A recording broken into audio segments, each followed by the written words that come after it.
ନା ଶଶାଙ୍କ ଶେଖର ଶତପଥୀ, ବୟସ ମାତ୍ର 22 ବର୍ଷ। ପୁଅ ଶଶାଙ୍କକୁ ନେଇ ପରିବାର ଲୋକଙ୍କ ଆଖିରେ ଥିଲା ଆଖି ସ୍ୱପ୍ନ। ପୁଅ ପାଠ ପଢ଼ୁଛି, ବଡ଼ ଚାକିରି କରିବ। କିନ୍ତୁ ପାଠ ପଢ଼ିବା ବୟସରେ ପୁଅ ଅନଲାଇନ୍ ଗେମ୍ରେ ବୁଡ଼ିକି ରହିଥିଲା। ବହି ଧରିବା ସମୟରେ ପୁଅ ମୋବାଇଲ ଧରି ଗେମ୍ ଖେଳୁଥିଲା। ନା କାହା ସହ କଥା ହେଉଥିଲା, ନା କାହା ପାଖରେ ବସି ଦୁଃଖ ସୁଖ ବାଣ୍ଟୁଥିଲା। ଗେମ୍ରୁ ଆରମ୍ଭ ହେଉଥିଲା ଦିନ, ଗେମ୍ରେ ହିଁ ସରୁଥିଲା। ପରିବାରର ଅନେକ ଆକଟ ପରେ ବି ବିଭିନ୍ନ ଆଳରେ ସବୁକିଛି ଫିକା ପଡ଼ୁଥିଲା। କିନ୍ତୁ ଗେମ୍ର ସମୟ ଯେତେ ବଢ଼ି ବଢ଼ି ଯାଉଥିଲା, ପାଠପଢ଼ା ପରିବାରଠୁ ଦୂରେଇ ଯାଉଥିଲା ଶଶାଙ୍କ। ବାହାର ଦୁନିଆଠାରୁ ଦୂରେଇ ସେହି ଚାରିକୋଣିଆ ମୋବାଇଲ ଭିତରେ ବୁଡ଼ି ରହୁଥିଲା। ଶେଷରେ ସ୍ଥିତି ଏମିତି କଲା ଯେ ମୂଲ୍ୟବାନ ଜୀବନଟାକୁ ଫାଶୀରେ ଝୁଲାଇ ସବୁଦିନ ପାଇଁ ଚାଲିଗଲା।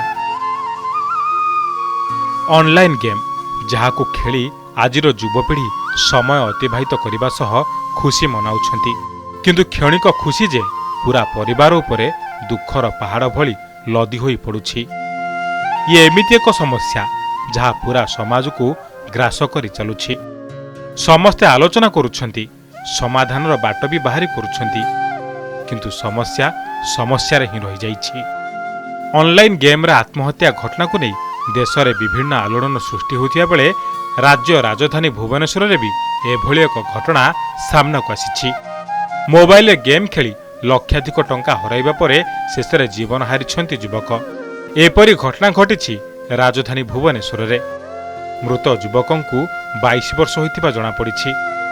ଲିଙ୍ଗରାଜ ଥାନା ତିନିମୁଣ୍ଡିଆ ଛକ ଅଞ୍ଚଳରେ ରହୁଥିବା ଯୁବକ ଶଶାଙ୍କ ଶେଖର ଶତପଥୀ ନିଜ ଘରେ ଆତ୍ମହତ୍ୟା କରିଛନ୍ତି। ପରିବାର ଲୋକେ ତାଙ୍କୁ ଗୁରୁତର ଅବସ୍ଥାରେ ଉଦ୍ଧାର କରି ଡାକ୍ତରଖାନାରେ ଭର୍ତ୍ତି କରିଥିଲେ।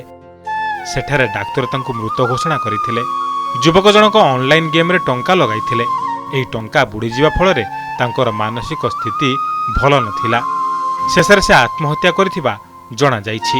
ମୃତ୍ୟୁ ପୂର୍ବରୁ ଯୁବକ ଜଣକ ଏକୁଟିଆ ରହୁଥିଲେ। ପରିବାର ଲୋକଙ୍କ ସହ ବିଶେଷ ଭାବରେ କଥା ହେଉନଥିଲେ ବୋଲି ସୂଚନା ରହିଛି। ପୋଲିସ ଅପମୃତ୍ୟୁ ମାମଲା ରୁଜୁ କରି ଘଟଣାର ତଦନ୍ତ କରୁଛି। ସେପଟେ ଭୁବନେଶ୍ୱର ଡିସିପି ପିନାକ ମିଶ୍ର କହିଛନ୍ତି, ଯୁବକଙ୍କୁ ନେଇ ପରିବାର ଲୋକେ ବି ସତର୍କ ହେବା ଦରକାର। କେଉଁଠି ଅଧିକ ସମୟ ବିତାଉଛନ୍ତି ସେ ନେଇ ପଚାରିବା ଦରକାର ବୋଲି ସେ କହିଛନ୍ତି। ଯୁବକ ବନ୍ଧୁ ଜଣେ ସେ ଆତ୍ମହତ୍ୟା କରିଥିଲେ। ପରବର୍ତ୍ତୀ ମୁହୂର୍ତ୍ତରେ ଯାହା ଲିଗାଲ ଫର୍ମାଲିଟିସ୍ ତାହା ଫଲୋ କରାଯାଇଛି ଲିଙ୍ଗରାଜ ଥାନା ଦ୍ୱାରା। କିନ୍ତୁ ପ୍ରାୟ ଫେସି ଯେଉଁ ଆମେ ଜାଣିବାକୁ ପାଇଲୁ ଏବଂ ଆପଣମାନଙ୍କ ଗଣମାଧ୍ୟମରୁ ବି ଆମେ ଜାଣିବାକୁ ପାଉଛୁ ଯେ ଗୋଟେ କିଛି ଅନଲାଇନ୍ ଗେମିଂ ଆପ୍ରେ ସେ କିଛି ସଂଶ୍ଳିଷ୍ଟ ଥିଲେ ବା ଏନଗେଜ୍ ଥିଲେ ଏବଂ ସେହି କାରଣରୁ ତାଙ୍କର ବୋଧେ କ୍ଷୟକ୍ଷତି ହୋଇଥାଇପାରେ ଏବଂ ସେ ତାଙ୍କ ଜୀବନ ହାରିଦେଲେ। ଦୋ ଏଇଟା ଗୋଟେ ପ୍ରିଲିମିନାରୀ ଯାହା ସନ୍ଦେହ କରାହେଉଛି, ବଟ୍ ଆମେ ତାକୁ ତ ଡିଟେଲ୍ ଇନକ୍ୱାରି କରିବୁ। ଇନକ୍ୱାରି ପରେ ହିଁ ତାର ମୂଳ ଜିନିଷ ଜଣାପଡ଼ିବ ଯେ କାହିଁକି ସେ ଏହି ପ୍ରକାରର ଗୋଟେ ଷ୍ଟେପ୍ ନେଲେ ଯେଉଁଠି ସେ ନିଜ ଜୀବନକୁ ହାରିଦେଲେ। ତ ମୋର ନିବେଦନ ରହିବ ଯେ ଏହି ପ୍ରକାର ଅନଲାଇନ୍ ଗେମ୍ର ନିବୃତ୍ତ ରହିବେ। ବାପା ମାଆଙ୍କର, ସାଙ୍ଗସାଥୀଙ୍କର ଏବଂ ଯେଉଁ ସପୋର୍ଟ ସିଷ୍ଟମ୍ ଥାଏ ସୋସାଇଟିରେ ତାର ବି ଗୋଟେ ପ୍ରମୁଖ ଭୂମିକା ରହୁଛି। ପ୍ୟାରେଣ୍ଟସ୍ ମାନେ ଗାଇଡ୍ କରିବା କଥା ଯେ ଛୁଆ କ'ଣ ତାଙ୍କର ଛୁଆ କ'ଣ ଦେଖୁଛି ଇଣ୍ଟରନେଟ୍ରେ, ସେ କେଉଁଠି ଏନଗେଜ୍ ଅଛି, ଏସବୁ ଜିନିଷ ନିହାତି ଦରକାର।